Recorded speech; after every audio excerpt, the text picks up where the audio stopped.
me, so that's great. Actually, do you want to just keep going with the history? Yeah. We're going to tag team. This is real. We're going to tag team. So the unique thing of going to a new city that you don't really know anything about and then trying to lead students in a city you don't know anything about transportation or any of this kind of thing is you have to bring a team together to help you. And Josh became my Dwight Schrute. Right? I don't watch The Office, is that right? Assistant to the director. So I had an assistant director who also did not live in Oakland, and so Josh was my assistant to the director. Assistant to the director. So he's going to share history. Yes, I call Oakland home. As you heard before, I grew up in a rural area and moved to the city. I love Oakland. I love the Bay Area. The Bay Area is kind of the end of the western expansion of the North American contiguous United States drive west. And there's Hawaii and stuff, but it's the end of the continent. San Francisco is a world-class city, beautiful city. And I think being on the edge of the coast also represents where we are sort of at the edge of American culture. We're kind of progressive. We're at that sharp point where things are happening in the Bay Area that eventually become part of mainstream culture in the United States. And so I would say that the Bay Area is pretty much a post-Christian culture. Like we're very different from what you'd experience in the Midwest. And so doing ministry there feels different than in a lot of different places. It's one of the least churched regions of the country. Mega churches don't really exist there. There's some big churches, but not in the same way that they are everywhere else. And so that poses some interesting challenges, also some opportunities, some great opportunities as well. Even though it's the least churched, there's a lot of really amazing entrepreneurial ideas and things coming out of there. Silicon Valley's in the Bay Area.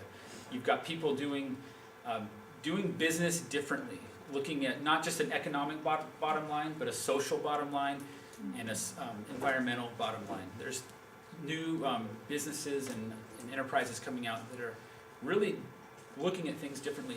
And almost, even though it's post-Christian, there's almost more of a kingdom of God spirit about some of these things that is emerging. And that's really exciting. So this is a great place to do ministry and a great place to have an urban project. Okay, thanks, Josh.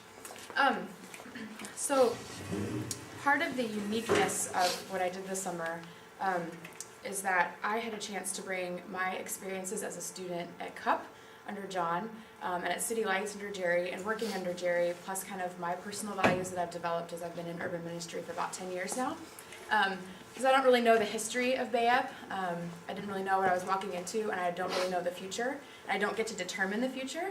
So I really focused on how can I affect these 25 people here and now this summer through the 5-week chance that I get. And I incorporated some of what I knew about BayUP and what Josh taught me, and then I incorporated some of these other pieces. So John, you may see a little of what you taught me as I'm going through this.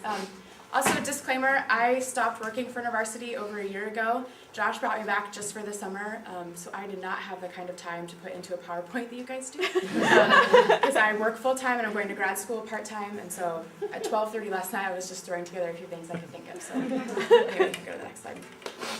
So some of the project values, just again for this summer, Shalom theology, which actually exists BayUP long. I'm going to talk a little bit more on that in a little bit. Prayer.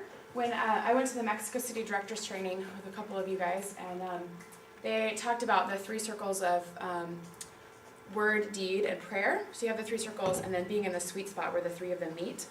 And I've never experienced a project that has taken a hold of prayer like BayUP does. And I think our staff at the beginning were praying together and felt like the Lord was saying prayer needed to be an integral part. And then as I brought that to Josh, he's like, oh yeah, that's always been a part.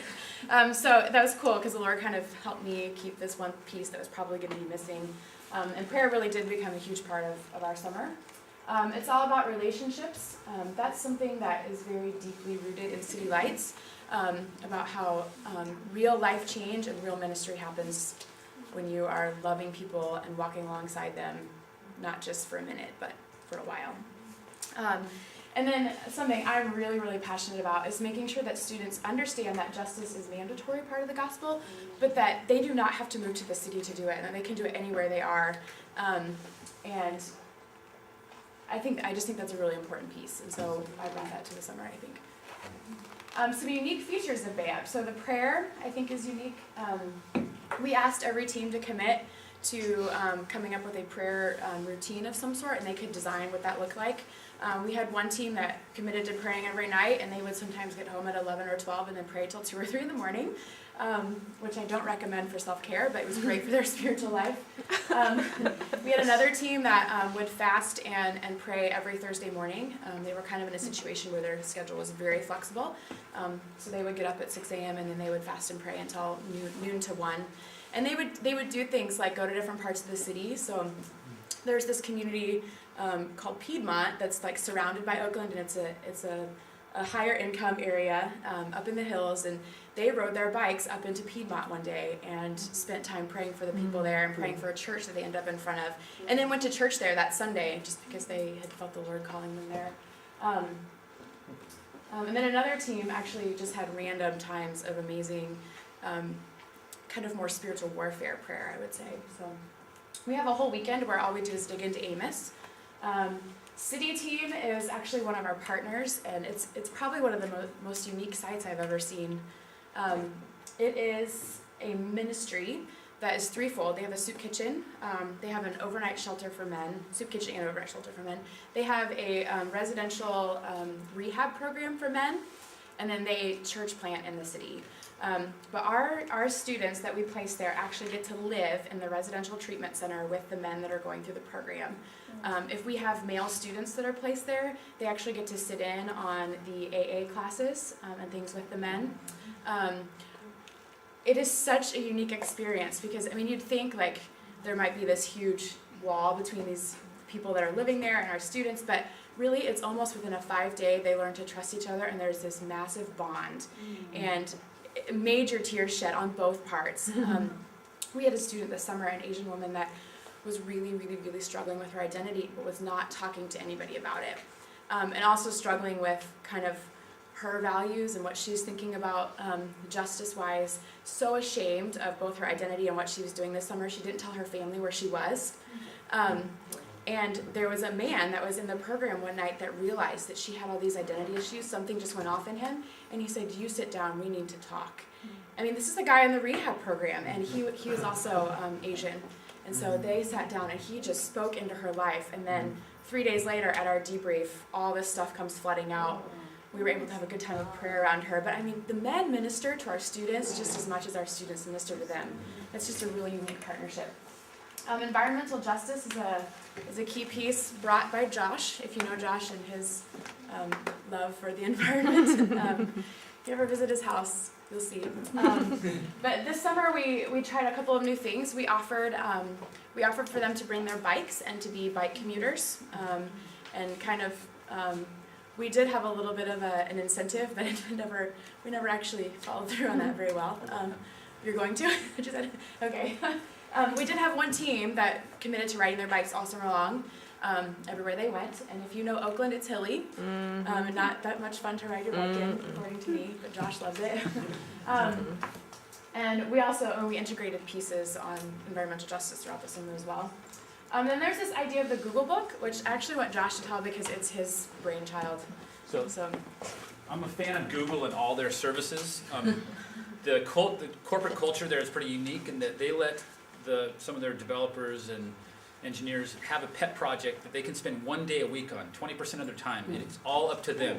So much of their innovation has been developed from people who are passionate about maps and creating Google Maps or just whatever else. And so we took that concept and said, okay, we give you a bunch of books, and half the time they don't read them anyway, so why don't you pick a book that you're interested about, you're passionate about, and we'll buy it for you, and you read that as part of your summer reading. And so if they were interested in teaching, they might read some Jonathan Kozol, or interested in other things, they can pick and choose what they're interested in and read about that and share that kind of what they're learning with the rest of their team. Cool.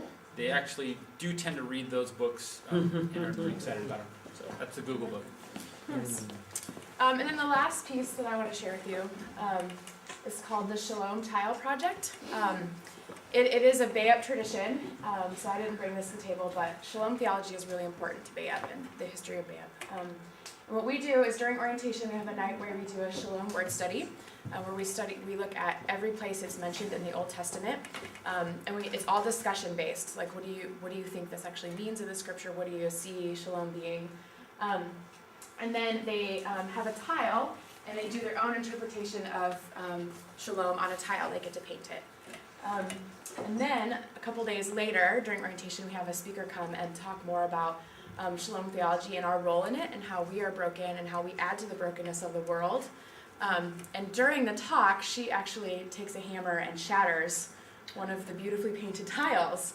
And students are not expecting that, right? They're not expecting that at all. They think they've created this beautiful thing that they're going to get to take home and love and remember, and then she shatters this tile. And then I guess it's been done differently throughout the years, but this year she actually invited them to come up and shatter their own tiles. It's kind of this symbol that, okay, I do contribute to the brokenness of the world. And then we continue to talk about this throughout the whole summer, so this is the orientation piece. But throughout the summer, in secret, there is someone who is taking all of those shattered pieces and putting them together into a big mosaic to symbolize that our brokenness can come together to start to create this idea of shalom in each other and in ourselves. And so here's the piece. Actually, I got to bring it home this year. It's so exciting. So this is the summer's piece.